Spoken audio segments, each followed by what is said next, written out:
Good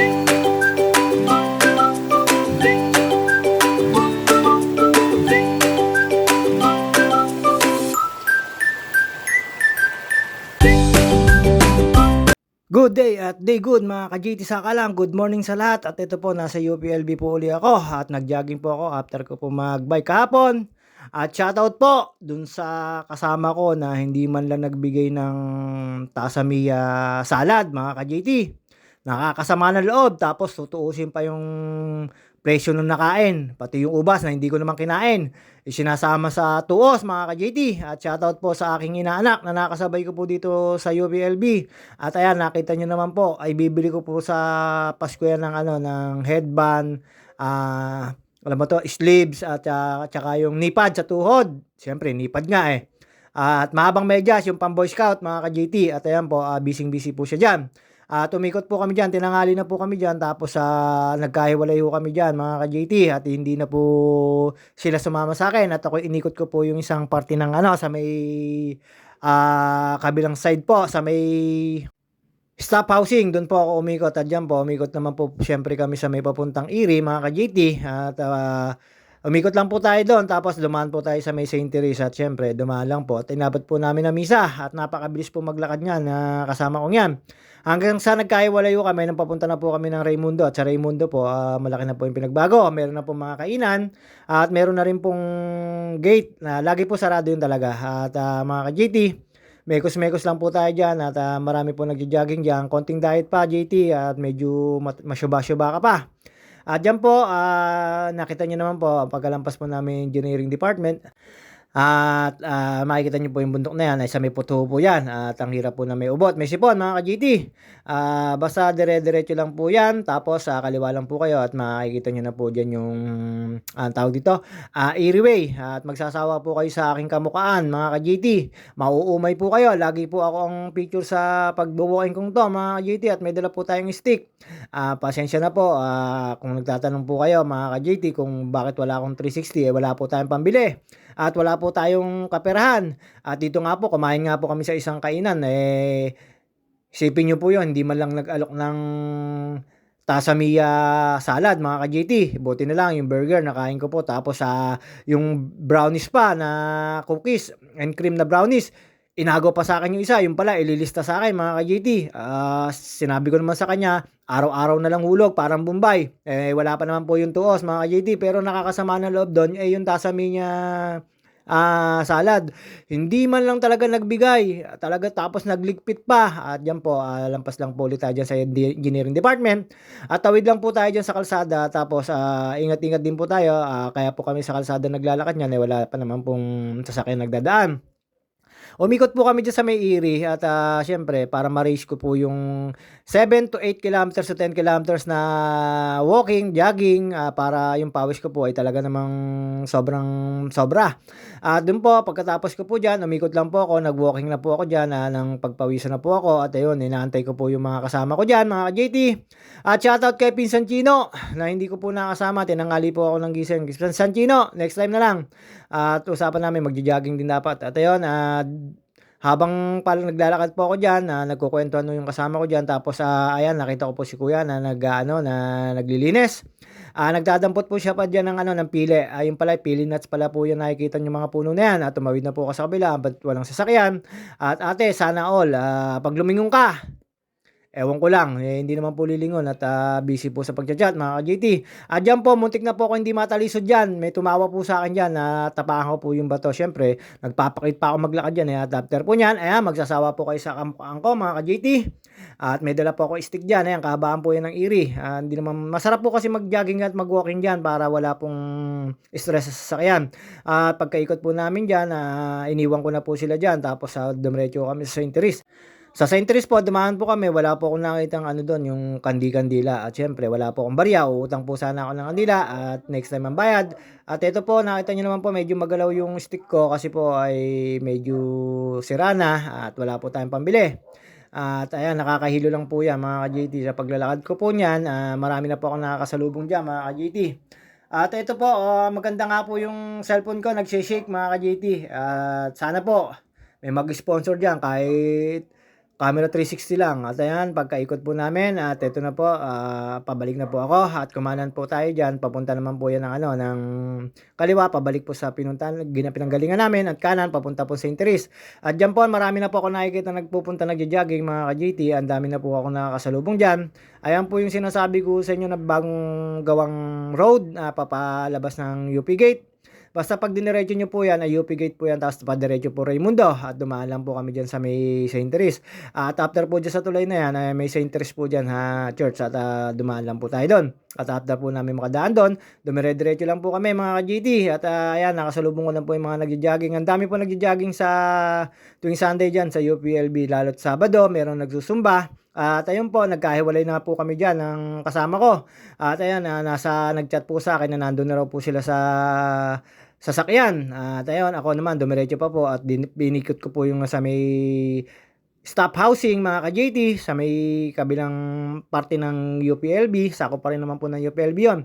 At ayan po, nasa may ano na ako na kalsadang daanan ng tao sa papalabas po ng UP, pero hindi po ako nag-exit diyan sa may UP gate, dumiretso po ako papunta Raimundo at sa Raimundo po, yun nga po marami na pong, bilihan ngayon at mga kape-kape, at ito po mga ka-JT, happy naman po tayo na lagi tayong pinapawisan lalo na po sa mga kaising edad ko mga ka-JT, hindi na po talaga pupuwedeng pabara-bara ng ano sa pagkain at sa kailangan maging healthy ka na at baka 2024 ka mga ka-JT, yun ang mahirap. Siyempre kailangan na rin mag-ingat at hindi na po gano'n kalakas ng immune system ang katawan natin dahil nasa edad na po tayo.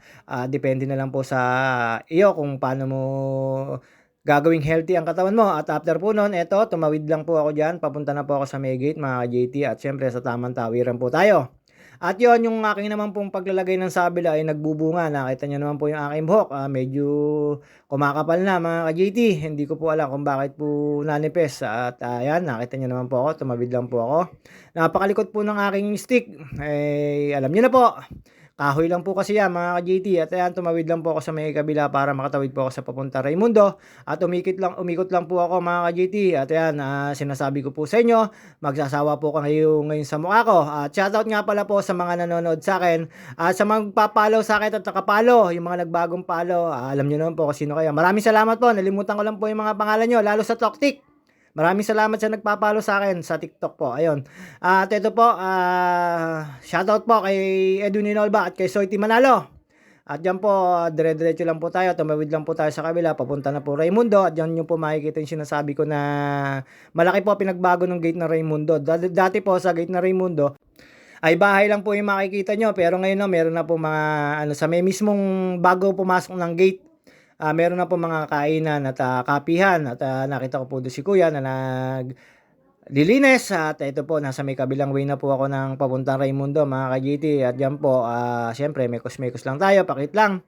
Ayan na po yung Raimundo mga ka-GT, ayan meron pong kapihan diyan, diyan po ako dati naikot. Nung namamasada po talaga ako, ilang taon po, siguro may higit 4 years po na namamasada ako hanggang pag UP Gate naikot po ako diyan para hindi makaabala po at papapasukin naman po kayo kahit may sticker yung jeep namin dati. At ayun, ang pinakamahirap po talaga yung masalto ka talaga walang kita. Yan, diyan po ako nagmamaniobra noon. Nung namamasada po ako, opo, namamasada po ako ng pampaserong jeep namin. Ang biyahe, UP College to Calamba po. Ayun po, diretso lang po tayo dyan. Ayun na po yung Raimundo. Malaki na po ang pinagbago. Pero lagi rin po siya nakasarado yung gate. Ang gate po nito ay alam ko pagka yung may awasan o ano binubuksan po. Depende rin po. Dapat may sticker ka po talaga dito sa college para makapasok ka po dito sa UPLB. Pag wala ka pong sticker, hindi po kayo papapasukin ng guard sa mismong guard pa lang ng gate o kaya sa kabilang gate. Sa lahat po ng gate na nakabantay dyan, hindi po kayo papapasukin talaga pag walang sticker yung sasakay nyo, motor nyo. Kaya obligado po kayo na kumuha ng sticker. Ang pagkuha po ng sticker, kailangan po ng Xerox copy ng rehistro na sasakay nyo. At ayun po, para mabigyan kayo ng sticker. Hindi ko lang po alam kung anong price na sticker. At ayun po sinasabi ko sa inyo na bagong establishmento sa may Raimundo. Raimundo na po yan, makikita nyo po yung gate dyan sarado. At dyan po sa may tawiran na yan, pinaka-gate na po na Raimundo yan. At dyan po, ayun sinasabi ko sa inyo na malaki na po pinagbago. Ayan, may mga kape na po, may mga kainan na pong tatambayan, mga ka-JT. Pero yung kaliwa po niyan, ayan, nakikita nyo parting kaliwa yan. Tapos may mga bike din po. At pagkakalang ko dyan sa bike na yan, ay kukuha po kayo sa guard. Hindi ko lang alam kung saan guard, o sa main o sa ano po. Ayan po yung Raimundo, mga ka-JT. Sarado lang po yung gate. Ang labas po niyan ay papuntang labas din po sa may Vega, sa may Epo Santos mga ka-JT, sa may LB Square. At yung palang LB Square boy pa rin po yung dating gimikan. At ito, lampas po ako sa Sakay Subdivision. At yan po, dire-diretso lang po tayo dyan. Tapos kumaliwa po ako sa may Makaahon na yan at doon po ako dumaan sa may housing stop mga ka-JT ng UPLB. Hindi ko po alam kung sino mga nakatira doon, basta nakalagay po doon ay stop housing mga ka-JT. Basta ayan po, meron pong condo unit diyan, tapos may nakita po akong pauwi na po diyan na estudyante at mga nangungupahan diyan. At dire-diretso lang po tayo diyan mga ka-JT, paikot lang po tayo diyan at doon po ako dumaan sa may papuntang Pook ni Maria Makiling. Pagdating ko po doon sa may Pook ni Maria Makiling, landslide po talaga yung nakita ko mga ka-JT, nawala po yung mga simesemento. At diyan po, hinay-hingay na lang po tayo diyan dahil pinapawisan na po tayo. At diyan wala na po akong kasama, naiwan na po yung dalawang kasama ko, nakasabay ko. At ayun, mainit na ang ulo. Kaya ayun, hindi nagbigay ng tasamiya salad. Pagkatapos po niya mga ka-JT, dire-diretso lang po yan. Tapos may nakasalubong po ako may aso. Basta dito, pwede naman po yung may aso. Basta dadamputin nyo lang po yung kanyang pupo. Pagka siya napupupo, dapat may dala po kayong pandakot mga ka-JT. Sisitahin po kayo ng guard at yung mga anong pulis dyan at baka kayo matikitan. At after po niyan, eto na po yung isang kalsada na sinasabi ko sa inyo na may magandang tulay po dati yan at may magandang mga puno. Ayan, nakita nyo naman po, may ilog sa ibaba. Pupuntahan ko po sa taas yung ilog na yan at ayan po, sa may papuntang stop housing na yan mga JT. Yan po yung dati, napakalilim po dyan. Talaga napakarami pong nasira ng bagyong Christine. Lalo po sa may makalampas po na stop housing. Doon po, hindi na po pwede magbike kasi po may mga nakabalagbag na pong puno. Tapos, walking lang po pwede. At ayun, dumaan po ako sa mga ilalim ng puno. Tapos nakita ko naman po yung parting taas ng ang tawag dito, mga poles, mga ka-JT. Pero wala pong poles, basta may dumaan po ako dyan sa may papuntang stop housing na yan, mga ka-JT. Ang kaliwa po niyan ay stop housing. I-slide kanan lang po kayo. Meron dyan nakalak na tawag dito, gate. At kasi lang po ang daang tao. Medyo nakakatakot pero meron po mga bahayan. Tapos ingat-ingat na lang po kayo. Baka makasagasa po kayo ng syempre anong lugar, tahimik na lugar, walang katao-tao at hindi maingay na lugar mga ka-GT. Tagiliran po ng stop housing ang aking dinaanan dyan mga ka-GT. Basta yan, dire-diretso lang po yan. Labas po niyan ay papunta stop housing tapos papunta po sa may bago pumanik po ng art center. At doon po tinanong ko po sa may papuntang art center na kung pwede pong pumanik at mag-walking. Pwede naman daw po basta Sabado at Linggo alas 8 ng umaga ang pwedeng pagpanik. Sa maaga, hindi pa po. Sa susunod po, ipapanikin ko po yun. Yun po yung sabi sa akin ng guard. Lunes hanggang Biyernes, bawal po mag-walking. Wala pong oras. Sabado at Linggo po, alas 8 ng umaga hanggang bahala na kayo kung kailan kayo pupunta. Basta alas 8 ng umaga yung kanyang umpisa. At yan po yung may makikita pong building dyan. Yan, dinadaanan po namin ng bike dyan. Dyan po lumipad si Kuya Mike. Medyo matuloy lang po siya dyan. Tapos stop housing po yung dulo niyan. Pagdating po sa dulo niya, mag-slide kanan na po kayo. Doon na po kayo makakadaan ng mga naguhong puno na nakabalagbag sa gitna. At ingat-ingat lang po tayo dyan. At pag-ikot naman po dyan, ay doon din po sa may Pook ni Maria Makiling yung punta nyo. At dyan, ayan, malapit na po ako sa stop housing na yan mga ka-JT. UPLB lang po lahat ang pinag-walkingan ko. At dito po, sumobra na po ako sa kilometer na yan. May 7.5 na yung kilometer na nilalakad kung yan. At walking na lang po tayo dyan. Ayun, sinasabi ko po na slide kanan. Stop housing na po yan. Yung nakikita po yung yan na may gate na yan. Dito po tayo sa may slide kanan na magwo-walking at labas po niyan ay sa may papuntang Jamboree. Papunta po ng Boy Scout of the Philippines mga ka-JT. Ang labas po niyan, ito, slide kanan lang po tayo dyan. Papasok po tayo dyan sa may dilaw na barrier na yan. Daan din po yan, kaya lang nakasarado po yan. Siyempre, puro tao lang po yung nakadaan dyan. Tapos may mga barrier din po sa gitna niyan. At dyan po, dumaan po ako dyan. Meron po mga aso-aso, kaya ingat po tayo dyan mga ka-JT. Pero may mga nagsasaway naman po mga taga dyan. Dyan ko na po makikita yung yung mga nakalaglag na puno. Kaya po siguro sa Aguila Base ay bawal pa at pumanik sa Makiling Forest.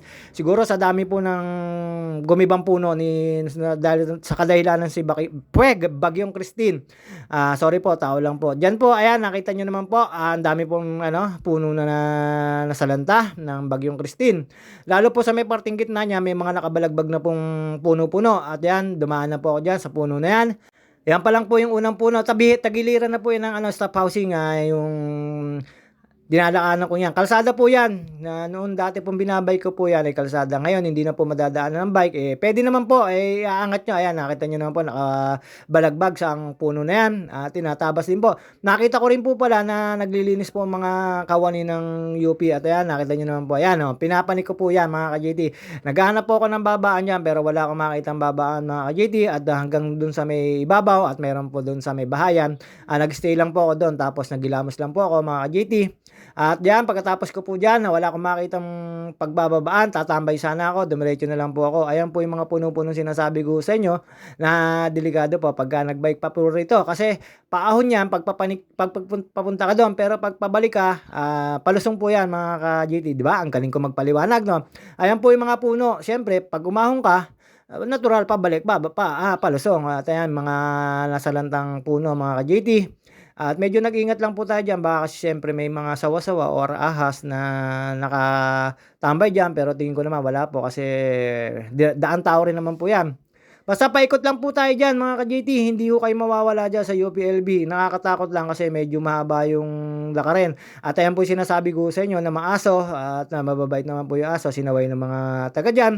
At ito na po sa may pok ni Maria Makiling at dito ko po nakita sa may pok ni Maria Makiling ay yung landslide po na lupa mga ka-JT.